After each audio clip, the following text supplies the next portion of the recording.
নমস্কার, বেঙ্গলি কুইজিনে আপনাদের সবাইকে স্বাগত। আশা করি আপনারা সবাই ভালো আছেন, আমরাও ভালো আছি। আজকে আপনাদের আমি তৈরি করে দেখাবো মাটন, কিন্তু একটু অন্যরকমভাবে রান্নাটা করব আমি। দেখুন আমি কীরকমভাবে করি। মাটনটাকে আমি ধুয়ে পরিষ্কার করে নিয়েছি। এর মধ্যে আমি অল্প করে হলুদ গুঁড়ো দিচ্ছি, পরবর্তীকালে আমি আবার দেব। অল্প একটু আদা বাটা দিলাম। রসুনটা আমি বাটিনি, থেতো করে নিয়েছি ভালো করে।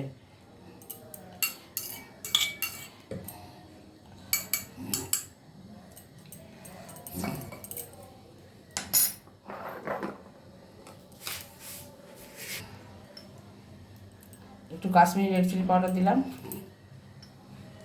অল্প দিয়েছি, হাফ চামচ, একটু কম। টক দইটাকে ফেটিয়ে নিয়েছি, 3 চামচ মতো আছে।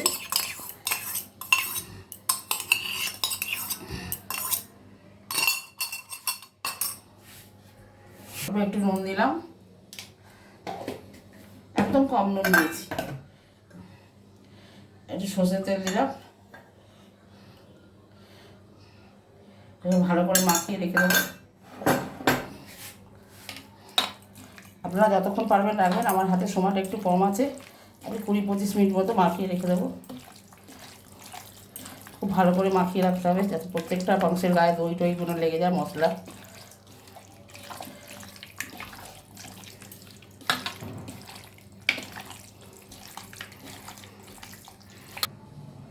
ম্যারিনেট করা হয়ে গেছে, আমি ওকে ঢাকা দিয়ে রেখে দিচ্ছি আধ ঘন্টার মতো। তারপর দেখাচ্ছি আমি কী করি। এই কড়াটা গরম হয়ে গেছে, আপনারা দেখাচ্ছি। এর মধ্যে আমি 6টা শুকনো লঙ্কা দিয়েছি, আর এই যে একটা ছোটো এলাচ, 7-10টা 12টা গোলমরিচ দিয়েছি, 5টা ছোটো এলাচ দিয়েছি, 4 টুকরো দারচিনি, আর গোলমরিচ দিয়েছি 10-12টা, আর বড় এলাচ একটা, জয়িত্রী দিয়েছি একটুখানি, আর জিরে দিয়েছি, গোটা জিরে। ধনেটা আমার কাছে নেই গোটা, ওই জন্য গুঁড়োটাই দিয়ে দেবো। এটা আমি একটুখানি ভেজে নিচ্ছি শুকনো খোলায়, জাস্ট একটুখানি, খালি বর্ষাকাল তো একটুখানি মচমচে করে নেবো।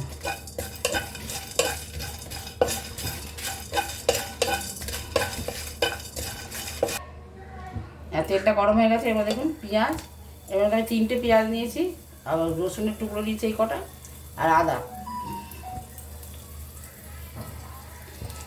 এটা আমি একটুখানি তেল দিয়ে, হাফ কলার মতো তেল দিয়েছি, দিয়ে ভেজে নিচ্ছি।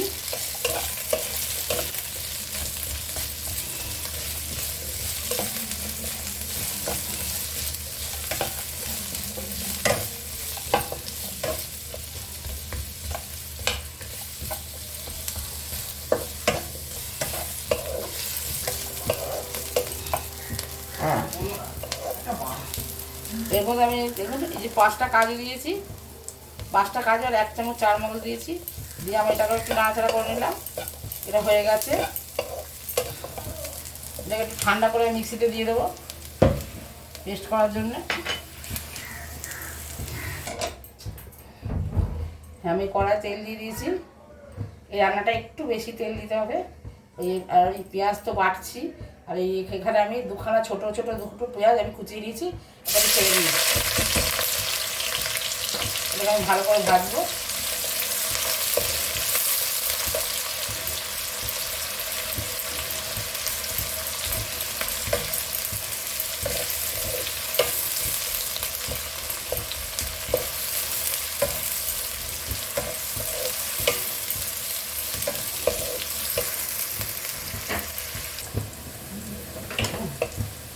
পেঁয়াজটা ভাজা হয়ে গেছে, এর মধ্যে আমি ম্যারিনেট করা মাংসটা দিয়ে দিচ্ছি।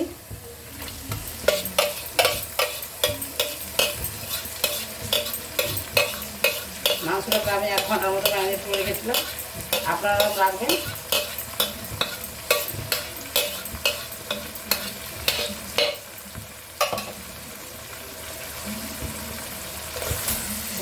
একটু নাড়াচাড়া করে নেবো। আমি যে মশলাটা ভেজে রেখেছিলাম, এটা দিয়ে দেখুন এই যে পেস্ট বানিয়েছি। এটা যেহেতু একটু ভেজে নিয়েছিলাম, ওই জন্য এটা একটু পরে দেবো। মাংসটাকে আমি একটুখানি কষে নেবো আগে। হ্যাঁ, একটু পরে আপনাদের দেখাচ্ছি, 5 মিনিট পরে। আমার মাংসটা দেখুন পুরো কষানো হয়ে গেছে, আমি একটু ভাজা ভাজা করে নিলাম। এবার আমি এই পেস্ট করা মশলাটা দিয়ে দিচ্ছি।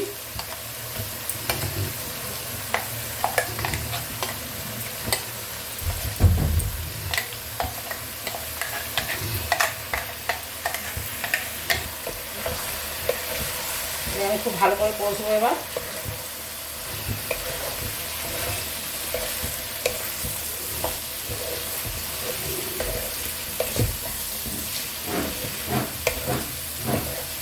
ওকে একদম তেল ছেড়ে দেবে।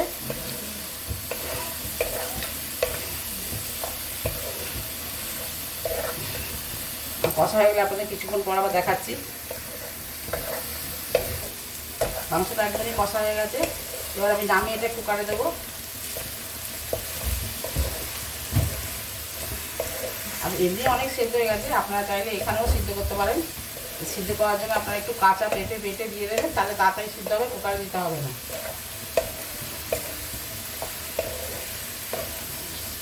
নামিয়ে নিচ্ছে, এটাকে নিয়ে কুকারে দিয়ে দিচ্ছি।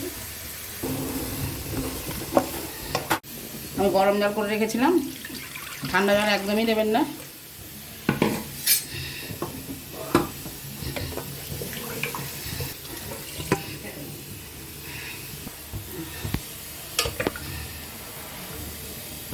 আমি এটাই দিয়ে দিলাম।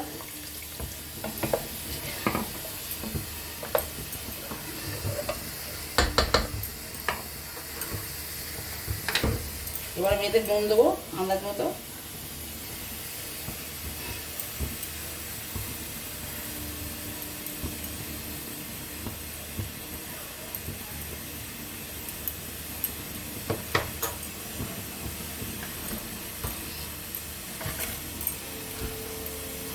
আমি এর মধ্যে কয়েকটা ভেজে রাখা আলু দিয়ে দিচ্ছি।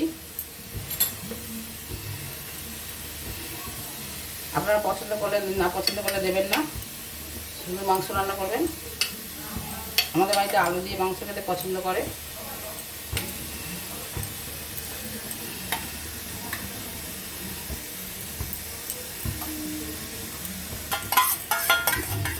দিয়েছি 3টে সিটি দিয়ে আপনাদের দেখাবো।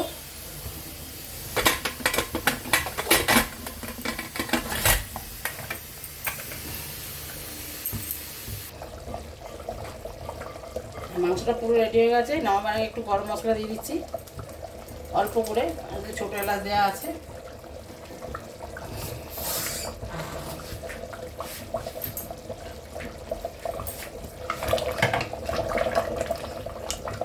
নামিয়ে পরিবেশন করে দেখাচ্ছি আপনাদের। আমার খাসি মাংসটা একদমই রেডি হয়ে গেছে। আমি যেরকম রান্না করলাম ওরকম রান্না করবেন, আশা করি আপনাদের ভালো লাগবে। রান্নাটা যদি ভালো লাগে লাইক দেবেন, আমার চ্যানেলটা অবশ্যই সাবস্ক্রাইব করবেন, রান্নাটা সবার মাধ্যমে শেয়ার করবেন। আর আপনাদের কেমন লাগলো কমেন্টসের মাধ্যমে জানাবেন। আপনারা সবাই ভালো থাকবেন, সুস্থ থাকবেন। ফিরে আসবো অন্য কোনো রেসিপি নিয়ে। নমস্কার।